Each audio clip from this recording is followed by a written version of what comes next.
One of my mentors always said, I was fortunate enough to pick the right parents.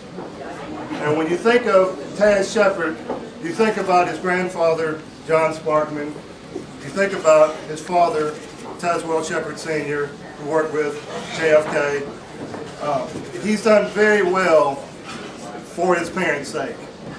Taz is an elected official, or was an elected official, state elected to the state school board. He's a small business owner, and he's a family man. He and his wife welcomed me into their home, and as we walked around, I looked and I saw all these pictures of all these great individuals with his grandfather and with his father, and they all were addressed to my friend, to my friend, to my friend. So, without further interruption and waiting, here's my friend, Taz Shepard. Now, I'm so happy to be with you tonight, but I'm much happier because you get to see my wife, Pam, our son-in-law, Tom, our son, Riley. And Riley's a good example of public service because we remember not so long ago praying for him while he was in Iraq serving our country. And that was very special to me. A lot more dangerous and a lot more special than what I've had the opportunity to do, which nevertheless was very special to serve you on the State Board of Education. And the reason I mention that is that if I were to tell you the reasons why I'm running for Congress, I would start with the anger and the frustration that people feel. You know, someone has said, and it's almost become a mantra now, that our current congressman is the first person in a generation to unite the left and the right. And there's a lot of truth in that. I bet Mitch and Steve and the doctor would agree as we go around this district, we see a lot of anger, a lot of frustration, a lot of people who feel betrayed. Isn't that right, Steve? Exactly. But the thing I've learned so well from individual stories is how much of a crisis we are in if we want to continue to have a good economy and all the things that means. Adequate teachers in the schools, adequate jobs for the young people coming along, adequate infrastructure for the next set of economic prosperity. And that's where we're starting to lose out every day, every week. When we don't have strong, positive representation in Washington, don't kid yourself. Other states are pursuing that money. Other states are pursuing those programs. And so I use Riley as an example. My dad was also a 36-year veteran who served in Vietnam and World War II. And I guess I mention those simply to say a public servant has to be dedicated. We don't risk our lives the way enlisted and commissioned officers do. And I'm proud of what Mitch did and what the doctor did as a veteran as examples of that. But we can certainly make a difference. How? Well, let me give you one example. We lost 2 committee seats. Science and Technology and Transportation. And for quite a time, we had no committee seats. And what does that matter? Well, I'll tell you. When they divide up the funds, those committee members have a lot to do with it. We are so dependent on transportation money for BRAC 2015. We need roads, schools, hospitals, because every time there's a BRAC that comes through, it's almost like a city auditioning for the Olympics. You have to show that you can handle it. And my friends, right now, we are behind. We could have had perhaps as much as $80 million earmarked for our area, for the interchange in Tanner, for the roads leading into the arsenal, for people coming in from Decatur. And to the extent we don't have those things because we don't have those earmarks, the money may not come at all, or if it does, it goes to Montgomery. And who wants to count on our friends in Montgomery to think we need it more than Mobile? As for NASA, I know I don't have to tell anybody how important that is. Our friends over in the Shoals look at TVA and other programs. It's often said that when Washington has a cold, our district sneezes, because our prosperity has been so much pushed to the forefront by federal programs. So it is really vital that among the candidates you find the person that you think will go up there and work with people, not just call them names in public, not just issue them mental health certificates, but will work with people on both sides of the aisle to get things done. Bud Kramer told me not long ago that he would occasionally volunteer for a trip that no one else wanted. Say a 15-hour trip to Pango Pango. I don't even know where that is, but I just like saying Pango Pango.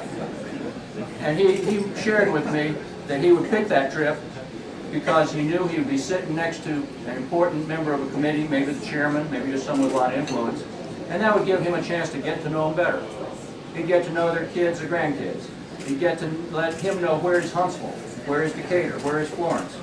And you know what? When he had to go back later to that same member of Congress and say, I want you to help me save the NASA budget, or I want you to help me get money for Limestone County, or whatever it was, he had a relationship with him. And it wasn't a negative, confrontational public relationship. So, as your congressman, I'm not going to be about publicity. I'm not going to be about ranting and making political points. I'm going to be about getting things done through building relationships and working hard for you. There's nothing more that I can say than that, because I think that is the job of your next congressman. But thank you very much. I was thinking of this today. I was reading over Steve's life, which I knew most of, but reading over some more of the details, and I couldn't have designed a better curriculum to plan someone's life to go up there and do what we need done in this particular 5th Congressional District. I mean, from the time in the banking business in Atlanta, Federal Reserve, to 15 years of Hal Heflin's Chief of Staff, to working on the last 5 bracts, to bringing money to Marshall, to on and on and on. There's not a man better prepared to go up to Washington as a freshman and deliver as a senior.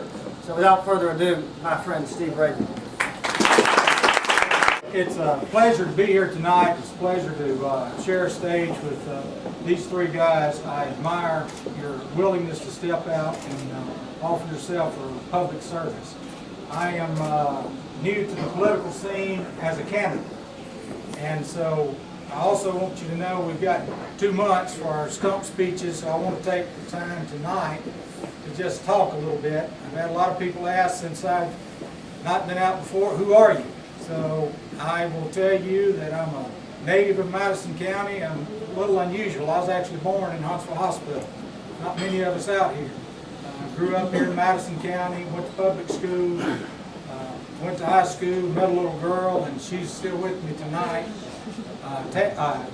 Mitch, I'm sorry, this is not a rookie political mistake. I've been married to her 27 years. So, Denise, if you're back there, wave your hand. It's not a rookie mistake. Thanks, man. Denise and I have been together for a while, and we've got 2 young boys to show for it, one at Mediaville and one at Auburn. One's followed me from Auburn. I spent a few years at Auburn looking at economics.